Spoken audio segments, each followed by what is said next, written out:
Hi friends, happy Sunday. ఈరోజు Sunday special వేడివేడిగా మంచి నోరూరించే చికెన్ కబాబులు చేసుకుందాం. ముందెళ్ళి చికెన్ కొట్టించుకొచ్చుకుందాం రండి.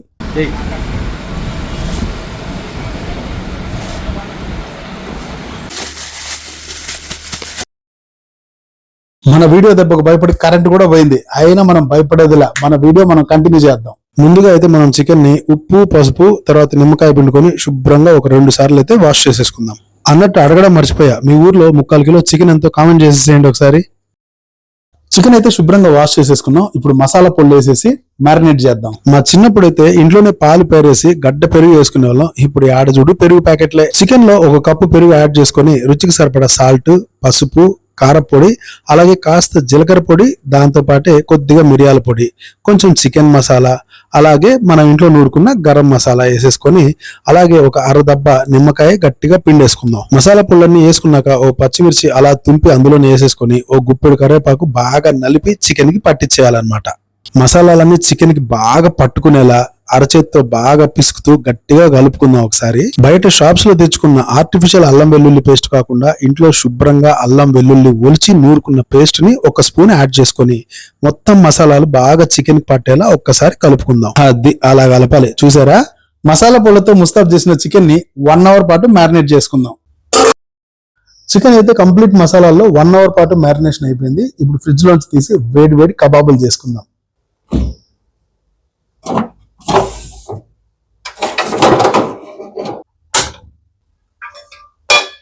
కడాయి పెట్టుకున్న తర్వాత పాన్ కి దేశీ గీ అయితే యాడ్ చేయాలి. ఇది మా ఆవిడ స్వహస్తాలతో ఇంట్లో తయారు చేసిన నెయ్యి అన్నమాట.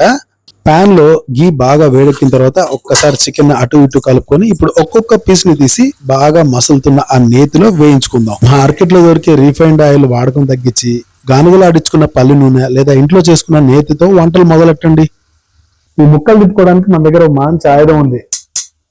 మంచి ముక్కల్ని అటు ఇటు తిప్పుతూ ఎర్రగా కాల్చుకుందాం. ఈ ముక్కలకి హై ఫ్లేమ్ పెట్టద్దు, లో ఫ్లేమ్ పెట్టద్దు, మీడియం ఫ్లేమ్ లో ఒక 7 నుండి 8 నిమిషాలు మూత పెట్టుకొని కాల్చుకున్నాం అనుకోండి, దోరగా మంచిగా కబాబ్స్ అయితే కాలుతాయి.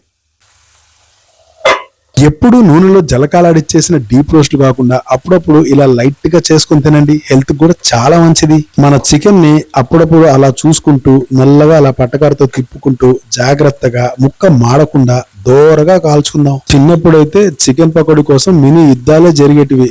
ఇప్పుడు ఏజ్ పెరుగుతూ ఉండగా హెల్త్ కాన్షియస్నెస్ కూడా బాగా పెరగాలన్నమాట. అలా కాకుండా ఇష్టంగా తినేస్తా, నచ్చింది తాగేస్తా అంటే ఆరోగ్యం బెడ్స్ పడుతుంది. జాగ్రత్త. మన దగ్గర ఎన్నున్నా ఆరోగ్యం లేకపోతే అన్ని సున్నా. చూసారు కదా, మన కబాబ్ ముక్కలు సన్న మంట మీద దోరగా కాగుతున్నాయి. ఇప్పుడు చికెన్ లోకి నంచుకోవడానికి ఆనియన్, నిమ్మకాయ రెడీ చేసుకుందాం. పనిలో పని సెకండ్ వాయి కబాబులు కూడా కాల్ చేసుకుందాం. నేను తెలుసుకున్న జీవిత పరమార్థం ఏంటంటే, తినే వయసులో కొనలేము, కొనగలిగే వయసులో తినలేము. అది వరస. సర్లేండి, మంచి నాన్ వెజ్ రెసిపీ చేస్తూ వేదాంతం మాట్లాడడం ఎందుకు. ఈ వేసిన 2వ వాయి కబాబులు బాగా కాలే లోపల మనం వెళ్ళి మొదటి వాయి పట్టుబట్టేద్దాం రండి. అబ్బబ్బబ్బబ్బా, పర్లేదురా ఎంజే, నీలో కూడా ఓ మంచి షెఫ్ ఉన్నాడు. రెస్టారెంట్ కి ఏమాత్రం తీసిపోకుండా ఇంట్లోనే కడాయి మీద అదిరిపోయి చికెన్ కబాబులు చేసినావంటే శబాషే. అన్నట్టు అడగడం మర్చిపోయానండోయ్, మీకు చికెన్ రెసిపీస్ లో ఏ రెసిపీ అంటే ఇష్టమో ఖచ్చితంగా కామెంట్ చేయాలి. చూడండి, నాకైతే కబాబ్స్ అంటేనే ఇష్టం. అక్కడ కాలుతున్న 2వ వాయి ముక్కల్ని అలాగే పిల్లల కోసం పెట్టేద్దాం. ఫస్ట్ వాయి ముక్కల్ని మాత్రం దుమ్ము లేపేద్దాం రండి. అబ్బబ్బబ్బబ్బా, చూడ్డానికి సూపర్ టెంప్టింగ్ గా ఉంది. Let's start the race. అలా నిమ్మకాయ తీసుకొని వేడి వేడి దోరగా కాలిన మన కబాబ్ ముక్కల మీద నిమ్మకాయ అయితే పిండేసుకుందాము. ఆహా, నిమ్మకాయ పిండి తింటే నార్మల్ గా లేదండి బాబు. పడిన చుక్క అట్టే వీల్ చేసుకుంటుంది చికెన్ ముక్క. నిమ్మకాయ అయితే పిండేసాము. ఇక ఫస్ట్ ముక్కని ట్రై చేద్దాం. ఫస్ట్ ముక్క మన యూట్యూబ్ సబ్స్క్రైబర్లకి అండ్ నా అభిమానులకి. దిష్టి తగలకూడదండోయ్.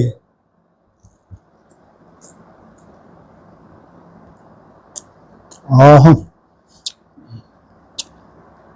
ఇప్పుడు ఉల్లిపాయ ముక్క.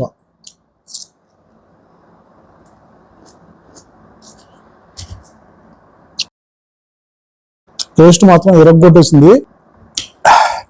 నా రెసిపీ అని కాదు కానీ అక్షరాల 100% సూపర్ డూపర్ హిట్ బొమ్మ. ఎక్కడి కాలలో ఎంతవరకు కాలాలో పర్ఫెక్ట్ గా అంతవరకే కాలింది.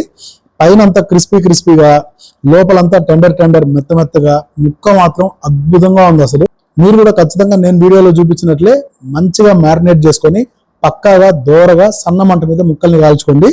రెసిపీ ఎలా వచ్చిందో నాకైతే కమెంట్ సెక్షన్లో తెలియజేయండి. సెకండ్ వాయి ముక్కలు కాలుతున్నాయి, తిరగేయాలి. నెక్స్ట్ వీడియోలో కలుద్దాం. Bye friends.